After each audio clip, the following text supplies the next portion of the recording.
All right, guys, what's going on? Welcome back to the Everything College Football Podcast. Today, me and Nick here, we're doing our preview and prediction for Week 4 Thursday and Friday night games. Solid little slate to get your college football weekend started. Kicking things off, South Alabama, traveling to Boone to take on Appalachian State, 7.5-point dogs. Obviously, USA, they're coming off an incredible victory where they didn't look very good in the first 2 weeks. Hung 87 on Northwestern State. They couldn't be stopped. The fourth quarter was like 6 minutes. They could have put up 100+ if they wanted to. Probably should have did that because it would have been hysterical if they did. Nonetheless, Nick, this is an offense red hot coming into this one against the defense that isn't all that polished. Against, they're right now 119th in total defense. Gave up 700+ against Clemson. Took out a big chunk of that in the other 2 games, though. They've been pretty solid. But we look at a defense that they weren't very good against the run last year. Santana Hopper's return up front is, big for them. Nate Johnson's been very quiet. Thomas Davis, he's a good player. Kevin Abrams on the defensive line. So they have more of a veteran unit, I think, should improve against the run throughout the year. This run game for the Jags, Fluff Bothwell, Kentrell Bullock, these guys are the leading rushers. This is a team that had a lot of yards on the ground, 363, over 11, almost 11 yards per carry, that is, with 6 scores in their last matchup. I think the Alabama passing attack, it's a pretty underrated one. Gio Lopez at quarterback, 689 and 7 scores. He's putting up 333 so far this year. Has legit receivers. Jamal Pritchett is a very good player, 20 grabs for almost 300. Devin Boysen, Jeremiah Webb, really good trio they have here.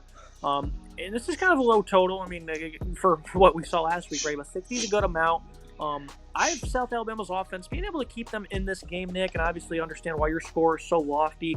We'll talk about the other side of the ball in a second. But what do you think about South Alabama being able to travel now after a monumental game? 87 points is no joke. I know they were playing a very weak team in Northwestern State. This would have been crazy if they got to 100 points. There's only been one team to score 100 points in this millennium in a game. It doesn't really happen anymore. It happened a lot in the past, obviously, in the early days of college football. Would have liked to see 100 points, but I can certainly understand why this game was, called when it was, and they put a stop to it at 87 points because South Alabama was really beaten down on Northwestern State, and they put an end to it. A very interesting thing, I saw the score. I was like, wow, 87 points. That's no joke. They certainly put a ton of points on the board considering they were very stagnant against Ohio and North Texas on offense, struggling so far, although I do like some of the pieces they have. I think Lopez at quarterback is a really exciting player in this system, 689 yards passing, 7 touchdowns. I think he's been really solid. Bothwell is an incredibly talented running back with the 243 yards rushing and 4 scores for him. Some decent targets for the South Alabama offense, which is why they can put up points, which is why I think your 30 points is not anything super crazy. I have them scoring a little bit less. I think this App State defense is going to turn a corner in this game. We'll get to that in a little bit. I like this game for App because I think the App defenses are going to have a really strong day, figure some things out, and get the job done at home in front of a pretty loud and proud environment on Thursday night. Yeah, I mean, they have that a defensive line alluded to that should certainly perform better this year. Caden Sullivan's been a great player for them at linebacker. The O-line, though, for South Alabama has been a pretty good unit this season. App State, on the other hand, haven't been as polished up front. But the Jags, they weren't very good against North Texas against the pass. And I think now that you face Joey Aguilar, who he's going to air it out. Over 40 passing attempts per game so far this year. Caden Robinson, Christian Horn, a phenomenal duo. Mekhi Jackson has a pair of touchdowns for him. The run game hasn't been as stout as I thought it would be. Kanye Roberts not really doing much. Anderson Castle, he's now their leading rusher. So this offense is kind of shifting from one that was always good on the ground to one that they're airing it out. And Aguilar is a very good quarterback. So I think at the end of the day, that's probably going to be the difference maker. I think it'll be a higher scoring affair. They will cover slightly, 7.5. They win by 8. I think that App State should cover in this game nonetheless, and I totally understand your higher score, Nick, because I don't think South Alabama was all that great either. Even though they had that phenomenal effort in the last one, in their first 2 games, they didn't look all that good, even though they hung around with Ohio. I think this is an opportunity maybe for them to get exposed a little bit. I think this will be a good game, though, overall to kick off Thursday.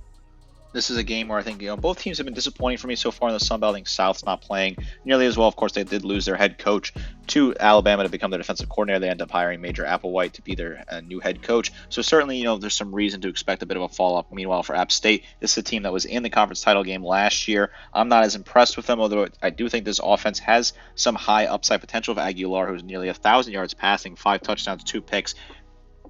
His running back Castle is his top running back, has not really been running the ball very efficiently. They're just going to throw the ball a lot here. He only has 33 carries for 148 yards and 1 touchdown. This team's going to throw the ball a ton. That's the absolute goal here, is absolutely air it out over and over again. App State's going to continue to do that, and I think that's a fine way to go against this South Alabama defense. I think they got to air it out and try to put up some points on the board. We saw them put up 38 points against East Tennessee State, 21 points against ECU. So this offense has not been firing on full cylinders. I'm expecting a bigger week for them in this game. Boone, tough place to play, very loud crowd, primetime game on a weeknight. This team has had a lot of success in these sort of games. I like App to run away with this one, as these are two teams I'm not really that impressed with. I do want to see a lot of this game. I'll be paying attention to this one. Keep an eye on both these teams. I want to see what direction this goes. If South can keep it close and can win this game, I'll be very impressed. I do think App will cover. I'm taking them with the points in this one, 7.5 point spread. I like the over as well. I'm expecting a lot of points here. Now kicking off your Friday night, over in upstate New York, Syracuse hosting Stanford, 9-point line. They get a week off after a phenomenal 2-0 start to the year. Kyle McCord has been absolutely dealing. 735 yards and 8 touchdowns through 2 games, 70% completion rating. I mean, this guy is just going off. And, we already knew he was going to elevate this offense, and it'd be exciting this year, Nick. But I think the excitement level meter is toppled even what we thought. Oronde Gadsden figured he would be big in his return from injury with this quarterback. Trevor Pena, though, has been a pleasant surprise. 4 touchdowns, 166 yards. Zeed Haynes, almost 100. Umari Hatcher and Jackson Meeks both have 75 each. LaQuint Allen, a great dual-threat running back. He has over 70 receiving yards on top of a $181, about 90 yards per game rushing. They're really spreading the wealth here, Nick. This production is pretty good through 2 weeks. Kyle McCord is now going to face a secondary that was abysmal last year. Got torched against TCU in the opener. Did a little bit better, and I probably thought they would have, even though they still gave up 350 yards in that one. Cal Poly was able to complete 70% on him for over 200.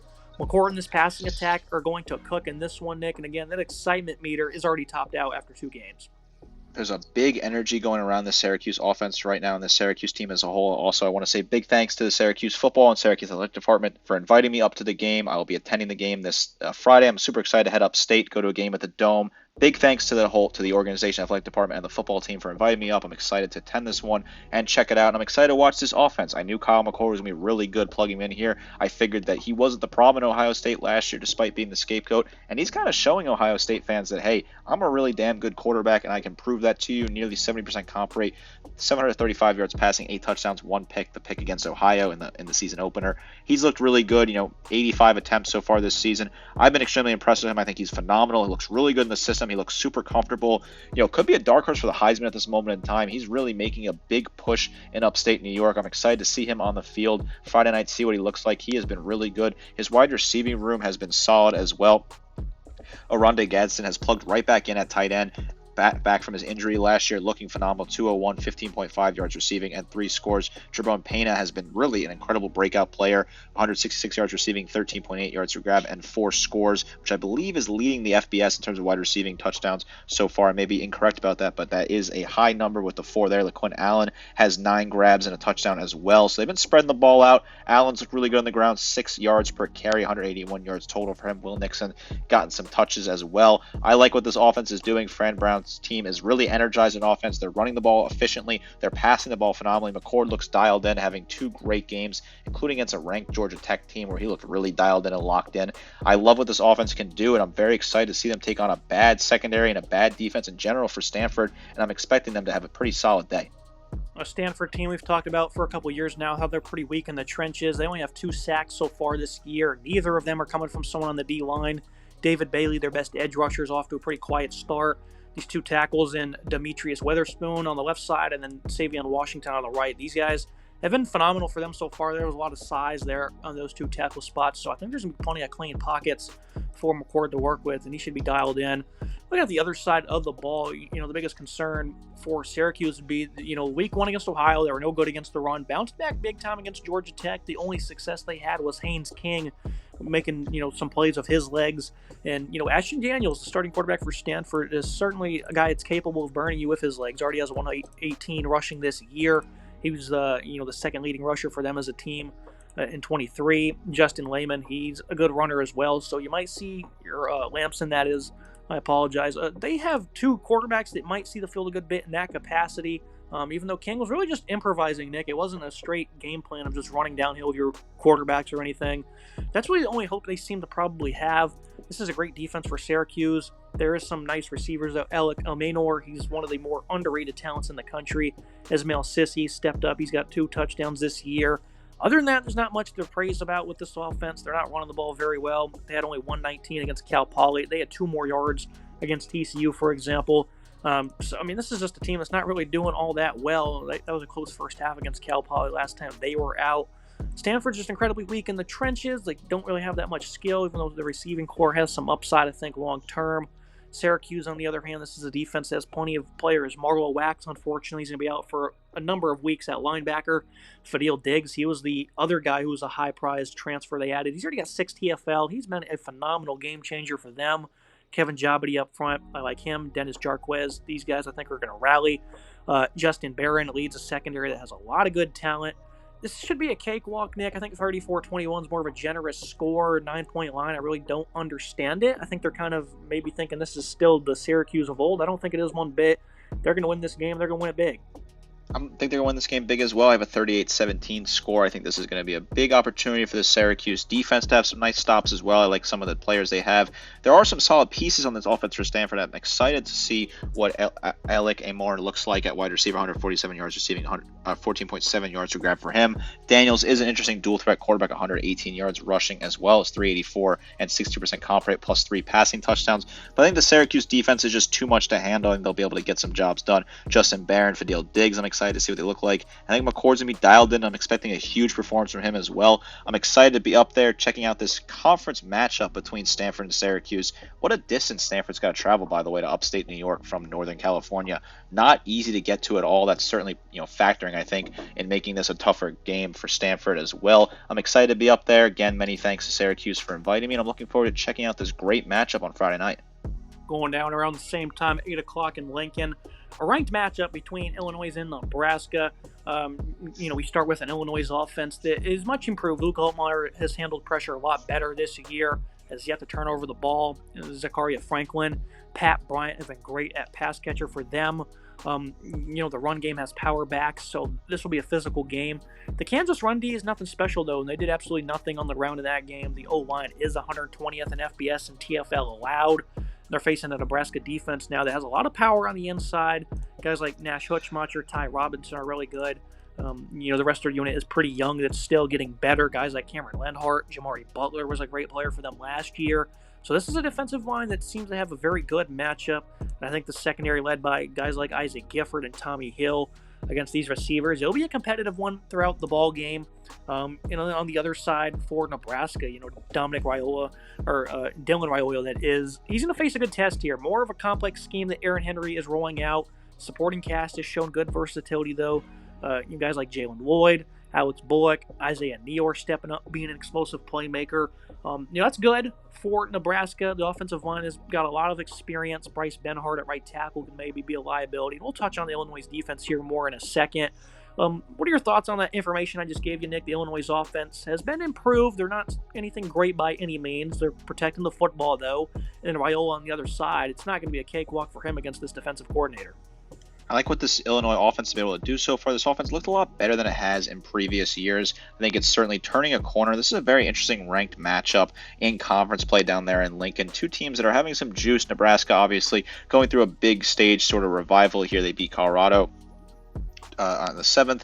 In week 2, they beat down on Northern Illinois this past week, where Illinois beat a good Kansas team, in my opinion, while also beating Central Michigan this past week. I think Altmaier's been really solid so far for this offense. Still has some room to grow, but he's been good. 70% comp rate, 647 yards passing, 6 touchdowns, no picks, no turnovers. Really solid so far for him.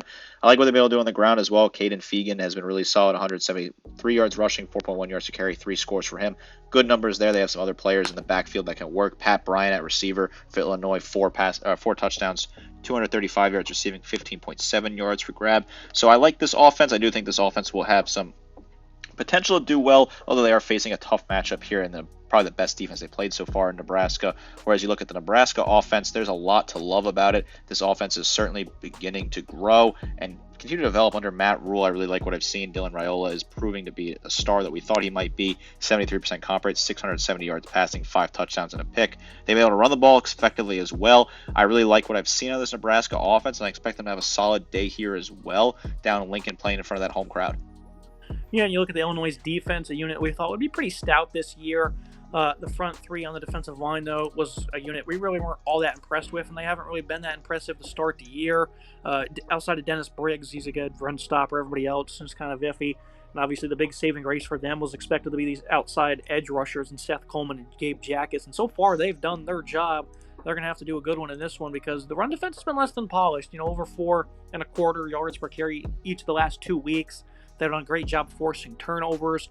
The secondary's been dynamic. Miles Scott and Xavier Scott leading the way. They have 6 interceptions as a team right now. They were, against Daniels and Kansas, they were able to force numerous picks in that one. So this is not going to be easy for the Nebraska offense. They've been great at running the ball. Dante Dowdell, Ramir Johnson, the Oregon transfer, Dowdell has really stepped up for them, leading the way. And again, the experience on the offensive line is tremendous. There's a lot of versatility on this unit, and the passing game is much better instantly with Raiola at the helm. This will be a good game, Nick. I think it'll be a competitive one. It's important to clarify, we did not copy each other one bit with this score. We all already have our predictions ready before we do the episode, and it just happened to be the exact same one, Nick. Very odd there. Linebacker, I think, though, it's going to be a big edge for Illinois. They got to be able to collapse the run. If they can do that, they'll have a good shot at winning this one. I just think at the end of the day, they'll force Altmaier to be a little bit more back to his normal self, and the offense will be a little bit stagnant. Their defense can keep them in this game and even win it, though, if they can force more turnovers. I think it's quite funny that you and I both have the same score, 27-14. I do all my predictions in a notebook. I handwrite them all. That's kind of how I like to do it. Then I input them onto the PowerPoint. I was inputting them in for this episode and saw, oh my God, we have the same score. Kind of funny how that works out. Interesting to see how it ends up happening on Friday night. I like what this Illinois defense has, and there's some solid pieces here. Matthew Bailey is really strong for this. Xavier Scott's been really good so far with 3 interceptions so far this season. Miles Scott also has 2 picks. Really good for them in the secondary. I think this is a decent unit overall. I like Nebraska defense as well, though. I think Nebraska's defense is a very strong unit that is beginning to develop under Matt Rule, just like the offenses. Isaac Gifford's been really good, 17 total tackles. John Bullock, 16 total tackles, 3 tackles for loss. Makai Gabor, 15 total tackles, 2.5 tackles for loss. Malcolm Hartzog has been really solid, 2 picks for him, a pass breakup. Ramir Stewart has a pick as well. I've been happy with him. I think he's progressing well for this team. I think the secondary has a pretty solid edge for Nebraska. I think they'll be able to figure it out. I disagree with you as even on that one. I do think the defense is very strong for this Nebraska team. I like Nebraska in this one. This is an important game. The weather's supposed to be perfect in Lincoln, a really solid crowd. Expect that crowd to be absolutely rowdy as per usual. This is a good Nebraska team that's ranked for a reason, and an Illinois good team that's a bit of a surprise being ranked 24 so far early in the season, although I like what they've been able to do with Altmaier at the helm. I like Nebraska in this one. This is a game I'll keep my eye on. Certainly exciting matchup, ranked matchup, conference matchup. On Friday night, under the lights in Nebraska, you really can't ask for much more. Should be a good game going down in Lincoln. Now you look to a very underrated contest on the CW, 10 p.m. Eastern Time. San Jose State going to Washington State. 3-0 on the Palouse right now, 12-point favorites. I switched my prediction last minute to take the Cougars to beat the Huskies last week in the Apple Cup, and they ended up doing that on a great 4th and goal stop right there at the 1-yard line. So beautiful stuff Jake Deichert's got going on. This team really believes, who doesn't want us, right? It's kind of the mantra I think they're playing with. John Mateer at quarterback. This guy's a gamer. 314 rushing, 700-plus passing, over 1,000 total yards, 11 touchdowns. This guy is balling out of control, Nick. Very good quarterback they have here. Good receivers, too. Kyle Williams, Chris Hudson, the Oregon transfer. He's, found a nice home here as their second leading receiver. Josh Meredith as well. A young freshman running back in Wayshawn Parker has 200-plus yards on 7 yards per attempt. Was a little bit quieter against Washington, but, this is an offense that has some nice talent overall going up against San Jose State, a team that has played pretty well up until this point. The defense, they've been good. They haven't really played anybody, but, they held Air Force and Kennesaw State both to under 200 yards of offense. Sacramento State had a little bit more success, but they're playing from behind. So hard to get a good read, Nick, because these aren't great teams they're facing other than Air Force. You certainly have to be good in that regard. They held them in check to under 150 yards rushing. So you like to think that maybe they'll play with some oomph here. Jordan Pollard at linebacker, a great player. Dylan Hampston on the defensive line has been making good plays for them early. Jordan Cobbs as well. Pollard, by the way, 37 tackles. That's got to be one of the higher marks in the country.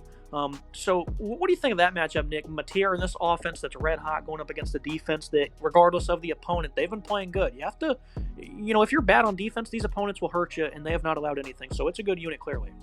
I do like what this defense has been able to do for San Jose State. I think it's a really good unit that's been very strong. I know they haven't played incredible competition, but they're still, holding their opponents to low numbers. I think San Jose State's defense is really solid out of the Mountain West. This is a team that's run off to a 3-0 start and are potentially, running to be favorites in this conference right now. That seems to be really wide open at this moment in time. The defense is very strong, very effective. They're good against the run. Jordan Pollard's 37 total tackles are very impressive, but Jordan Cobbs and Tianu Latu with 21 and 20 total tackles respectively right behind them are really good numbers. They are multiple tackles for loss for Pollard, Cobbs, and Latu as well. So these guys get in the backfield. They are definitely home wreckers that get back there and can really do a lot. I think they're in line for a pretty decent game here at times. When you look at Wazoo, this is a team that was left out in the cold during conference realignment. They didn't end up in a new conference. They're kind of in the Pac-2 of Oregon State, and they were like, we want to take it to our big rivals Washington and beat them in Seattle, and they ended up getting the job done and beating them in a big win for this program. Why not us mentality. Jordan Matier is an incredibly fun quarterback to watch. 712 total yards passing, 7 touchdowns, 2 picks. He's been really decent so far. Also incredible on the ground, 4 rushing touchdowns, 8.1 yards per carry, 13.4 yards total for him as well. Sean Parker's been really good, 214 yards, 7.4 yards per carry, 2 scores, also has a receiving touchdown. They have a by-committee approach. Kyle Williams has 8 grabs for 3 touchdowns, 184 yards, while Chris Huston has 11 grabs for 176 yards and 1 score. So this is a very nice offense that spreads the ball out. I expect them to score a fair amount of points here despite San Jose State having a really strong offense because they've been firing all cylinders. They look really strong out there in Pullman. Yeah, in that offense, they faced the 128th ranked pass defense in Wazoo. They haven't been great through the air. And this is a good offense. Emmett Brown, he's really been playing some good football, surprisingly for them. Former Washington State quarterback, so maybe a chance to get some revenge after he played there last year, sparingly. 9 touchdowns, over 900 yards so far. They have a great duo of themselves, Nick Nash, Justin Lockhart. These guys are going to get all the targets. Nash, 485 and 6 touchdowns through 3 games. Ridiculous numbers. Obviously, he's leading the nation in both of those categories. His 34 receptions are also number 1. So this is statistically the nation's best receiver right now, Nick, going against a defense that has not been very good. They're certainly licking their chops there. But the offensive line, they're 110th in TFLs allowed. They've not been that great. This defensive line for Washington State, Andrew Edston has been phenomenal. Quinn Ralph, those are 2 guys who are veterans that have been around a while. They're good football players. David Gusta as well on the interior. This is a pretty good defensive line, I'd say, for Washington State, at least for this matchup. They're probably going to allow some big plays. They might have some struggles through the air at the end of the day, though. I like that Washington State is playing with house money, 33-24 final for me, giving San Jose State an opportunity to cover the Spartans. I think that they'll go ahead and do that. Washington State, I think they're a good team, Nick. They play at Boise State in 2 weeks. Early bold prediction here. I think they steamroll Boise State. Got to take care of business on Friday night, though. I do think this is an interesting matchup. I do like what the San Jose State offense has been able to do. They've been able to light up the scoreboard against some of their weaker opponents. I know they struggled against Air Force to score points. That is a decent defense. Emmett Brown, 915 yards passing, 9 touchdowns, 2 picks for him. He's been really solid, 6% completion rate. Nick Nash, look at those stats. Video game-like stats so far. 34 receptions, 485 yards, 14.3, and 6 touchdowns for him. Really good. But Justin Lockhart right behind him has been really solid. Jackson Cannon as well has been pretty solid for this offense. They both have a couple touchdowns receiving for them as well. So I like what this offense is able to do. I do expect them to score some points early, but I think the Wazoo defense will tighten things up and get the job done. I like Wazoo to cover the spread in this one and win this one on the CW. This is a very interesting slate here from these 3 games, 1 on Thursday, or 4 games, 1 on Thursday, 3 on Friday. I like what we have here in this game to kind of cap it off on the CW. Certainly worth watching if you're a college football fan. Tune in Friday night to catch this one out west. Wazoo 3-0, San Jose State 3-0. Some teams out west that got some juice to them. Here for today's episode. As always, Nick, appreciate you joining me. Some quieter games to get the weekend started, but again, ones that we're really highly interested in. I think all the games on Friday are worth a tune in for at least a half a ball each. Should be a great weekend, though, overall. Final thoughts. certainly like doing these previews with you. I like talking about these games on these Thursdays and Friday nights because some of these games are really interesting and intriguing. I'm excited to head upstate to Syracuse, check out the Dome, and check out that game. Very excited to be up there, boots on the ground for that one. Do like the two other games going on that night. And I think the Thursday game is certainly worth watching as the Sun Belt's kind of, at this moment in time, seems pretty wide open. The Sun Belt, really anyone can win the Sun Belt. I know Texas State have been really solid, but the conference looks pretty wide open. App State and South are going to be battling out in that conference Thursday night. A really solid 4 games here. Nice way to kick off, tease you into the weekend. That's going to be it for today's episode. Make sure you guys like, comment, subscribe. See you next time.